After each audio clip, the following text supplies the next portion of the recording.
নমস্কাৰ সন্মানীয় আজিৰ সভাৰ সভাপতি মহোদয়, অধ্যক্ষ মহোদয়, শিক্ষক শিক্ষয়িত্ৰী, অভিভাৱকসকল আৰু মৰমৰ ছাত্ৰ ছাত্ৰী ভাইটি ভণ্টিসকল।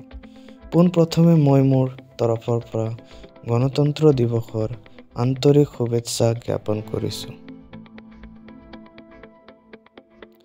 লগতে এই পবিত্ৰ দিনত ভাষণ দিয়াৰ সুবিধা প্ৰদানৰ বাবে ধন্যবাদ জ্ঞাপন কৰিছোঁ।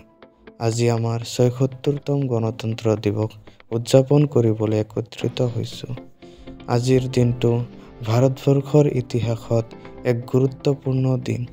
আজিৰ দিনটোত ভাৰতবৰ্ষৰ সংবিধানখন কাৰ্যকৰী কৰা হৈছিল।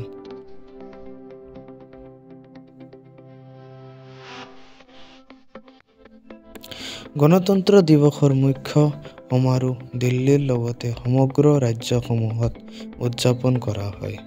এই দিৱস উদযাপনৰ জৰিয়তে ভাৰতৰ স্বাধীনতাৰ কাৰণে প্ৰাণ ত্যাগ দিয়া ব্যক্তিসকলক স্মৰণ কৰা হয়।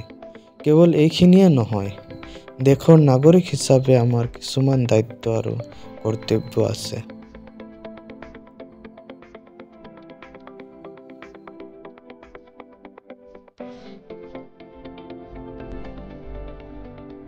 মই মোৰ চুটি ভাষণৰ জৰিয়তে সকলোকে আহ্বান জনাওঁ যে আজি আমি আমাৰ দায়িত্ব পালন কৰি আমাৰ দেশৰ নাম বিশ্বৰ ভিতৰত উজ্বলাই তুলিব পাৰোঁ।